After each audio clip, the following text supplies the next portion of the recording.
Para este segundo espacio en el que nos encontramos gracias a este video, yo quisiera invitarlos a que nos acerquemos a lo que denominamos la lectura judía de la Biblia, o diríamos las prácticas exegéticas del mundo judío. Desde hace varias décadas, los exégetas han resaltado la importancia y la necesidad de acercarse a otros métodos de estudio bíblico diferentes del método histórico crítico. Ustedes saben bien que también tratamos de profundizar muchísimo en la parte narrativa de la Biblia.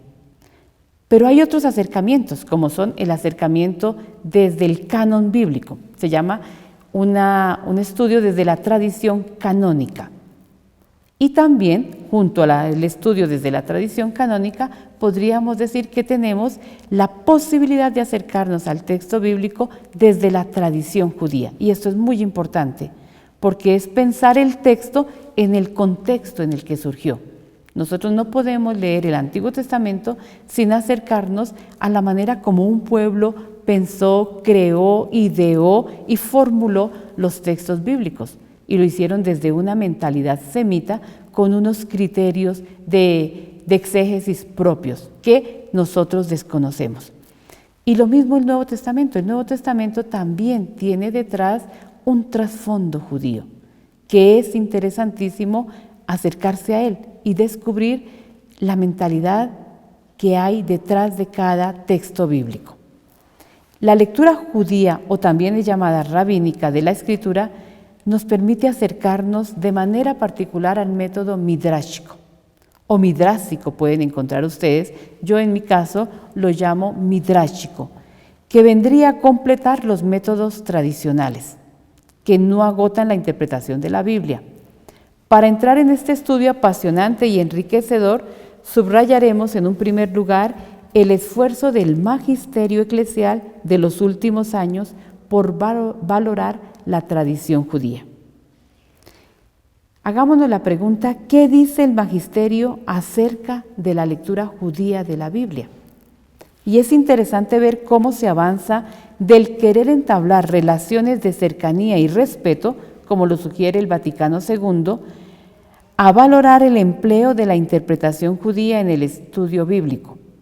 El tema de la relación de la Iglesia con las religiones no cristianas ocupa un lugar entre los documentos conciliares.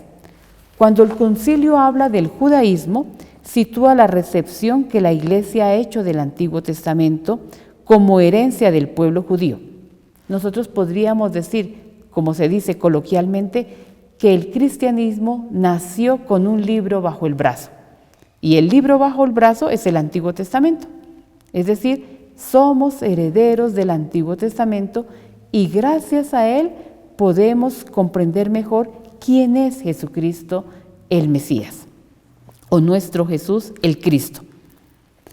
El Antiguo Testamento es una herencia del pueblo judío para nosotros, y la declaración conciliar Nostra Aetate invita a no olvidar, como dice San Pablo, que la Iglesia se nutre del buen olivo en que se han injertado las ramas del olivo silvestre, que son los gentiles. Luego, la Pontificia Comisión Bíblica da un paso adelante cuando hace memoria de los métodos judíos que pueden ser empleados por los exégetas en el estudio bíblico. Y es interesante hacer lectura en este momento de algunos párrafos que desarrolla este documento. El Antiguo Testamento ha tomado su forma final en el judaísmo de los últimos 4 o 5 siglos que han precedido la era cristiana. Este judaísmo ha sido también el medio de origen del Nuevo Testamento y de la Iglesia naciente. En este mundo comenzó la interpretación de la Escritura. Las tradiciones judías antiguas permiten en particular conocer mejor los 70, la Biblia judía que se convirtió seguidamente en la primera parte de la Biblia cristiana durante al menos los primeros 4 siglos de la Iglesia y en Oriente hasta nuestros días. La diversidad de las formas es común al Antiguo y al Nuevo Testamento, así como a la literatura de todos los medios judíos antes y después del tiempo de Jesús. Los Targumim y los Midrashim representan la homilética y la interpretación bíblica de amplios sectores del judaísmo de los primeros siglos. Numerosos exégetas del Antiguo Testamento buscan iluminación, además en los comentadores, gramáticos y lexicógrafos judíos medievales y más recientes para comprender pasajes oscuros o palabras raras y únicas. Esto es lo que nos dice la Pontificia Comisión Bíblica. Y podríamos decir que también la exhortación postsinodal Verbum Domini, que recoge el Sínodo de la Palabra del 2008, invita a un acercamiento a la manera como el pueblo judío hace su exégesis. Pero surge la pregunta, ¿qué se entiende por métodos de interpretación judía? Y ante todo hay que decir que es una manera original y propia de leer e interpretar la Torá, lo propio del pueblo judío. Y dentro de esta podríamos decir que encontramos el Midrash. El Midrash sería esa forma concreta como el pueblo judío hace interpretación, hace hermenéutica bíblica. El Midrash es la expansión de un texto bíblico expresada como una nueva historia. El acontecimiento narrado en el texto es recreado en función de nuevas situaciones. Podríamos decir nosotros que sin el Midrash, el pueblo judío no se permite hacer interpretación. También el Midrash nos ayuda a entender el Nuevo Testamento, porque para muchos estudiosos el Nuevo Testamento es un Midrash del Antiguo, es decir, una interpretación de los textos que ya han sido contados o narrados en el Antiguo Testamento. Y existen muchas técnicas para elaborar y estudiar los Midrashim en plural. Midrashim en plural, Midrash en singular. Dentro de estas técnicas yo voy a permitirme enumerar algunas que pueden ser muy útiles. Recuerden bien que dentro del módulo de estudio ustedes van a encontrar algunos enlaces que los llevarán a textos concretos para el estudio de la exégesis judía. Y también van a encontrar algunos libros en la bibliografía que van a ser muy útiles para quienes se interesan de manera particular en la exégesis hebrea, en la exégesis judía. Entonces, ¿cuáles son esas técnicas para abrir el sentido de las palabras en la lectura judía de la Biblia? La primera de ellas que quiero enumerar es la anfibología.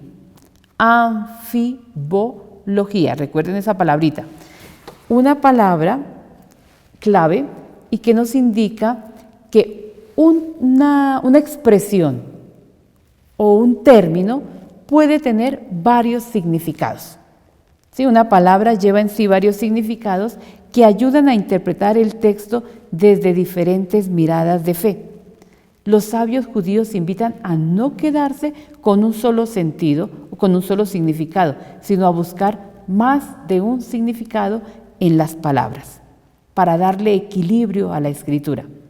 Y resulta interesante porque así las traducciones pueden hacerse también de manera más sugestiva, más llamativa. Un segundo elemento es la atención a las palabras apax. Esa palabrita quiere decir un término único que aparece en la escritura, o mejor podríamos decir cuando una palabra aparece solo una vez en todo el texto bíblico. Y eso es interesante porque hay que investigar de dónde proviene esa palabra y por qué esa palabra fue introducida allí. Y ahí nos encontramos con cosas interesantísimas. Se dice que hay más o menos 200 apax en la Biblia, palabras únicas, palabras que solamente son puestas en el texto bíblico una vez. Luego nos encontramos con una tercera técnica que es la gematría, o gematría dicen algunos, que consiste en el valor numérico de las palabras. Esto es muy importante en la hermenéutica judía. Toda palabra en hebreo, como en griego también, tiene un valor, porque las letras hebreas son al mismo tiempo los números del pueblo hebreo. El pueblo hebreo no tiene otra manera de escribir los números que con las mismas letras de su alfabeto o de su alefbetario, ¿cierto? Las mismas letras son al tiempo letras, signos gramaticales, podríamos decir, y también números. Entonces, por consiguiente, una palabra tiene un valor.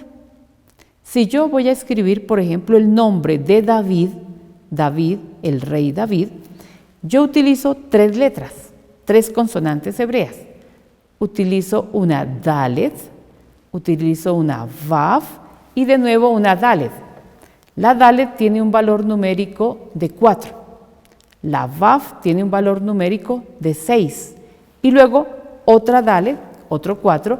Es decir, que el nombre de David equivale al número 14. Y si ustedes se fijan bien, solo así podemos entender el texto de la genealogía de Jesús en el Evangelio de Mateo, porque solo así entenderíamos que hay 14 generaciones de aquí a aquí, 14 luego otras generaciones y luego otras 14 generaciones. Es decir, la gematría nos ayuda a darle sentido a los textos bíblicos. Y es interesante poder profundizar sobre el valor numérico de las palabras, porque un valor numérico nos puede llevar a formar incluso otra palabra distinta. Entonces así tenemos la anfibología, fue lo primero que nombré, el apax y la gematría. En tercer lugar diríamos el notaricón, el notaricón. ¿Y en qué consiste el notaricón? El notaricón es un acróstico. Es un acróstico, es decir, es una palabra que pareciera que es un término ya, un concepto, pero que también me está hablando de algo más, porque detrás hay otras expresiones que yo puedo sacar. Por ejemplo, si tengo la palabra Adam, que para nosotros en español resulta siendo Adán, con una N, pero en hebreo es con una M, Adam. Y si yo cojo las consonantes de la palabra Adam, yo puedo decir, esto es un acróstico. La A de Adán, la Dalet o la D de David y la M final de Mesías. Así yo puedo decir que el Adam es rey como David y es el Mesías. Es decir, puedo hacer toda una interpretación de la palabra Adán. Y así, diríamos que así los rabinos enseñaron a sus comunidades a interpretar la Escritura, empleando la anfibología, el doble sentido, el apax, palabra única que aparece, la gematría, la numeración o el valor numérico de las palabras y el notaricón o los acrósticos. Hay muchísimos acrósticos en la Escritura. Resumiendo, podríamos decir que la Escritura no pide ser explicada, sino interpretada, y que tanto los autores que la han escrito como los rabinos que la han transmitido no tienen nuestra mentalidad y no se pronuncian sobre el plano científico. Es decir, una exégesis bíblica desde la tradición judía no se parece a lo que nosotros hacemos desde los métodos histórico-críticos. Es de otro nivel, es desde otra perspectiva que se realiza. Su inquietud, la de los rabinos, la de los intérpretes, es la de dar sentido y dar significado a las palabras. La Biblia se interroga sobre el significado de la existencia. Por lo tanto, interpretar la Torá o interpretar la Escritura ha sido desde siempre la esencia misma de la vocación judía en el sentido musical de la palabra Torá, sinfonía sagrada, en la que cada generación de maestros, eruditos y simples fieles dan su interpretación.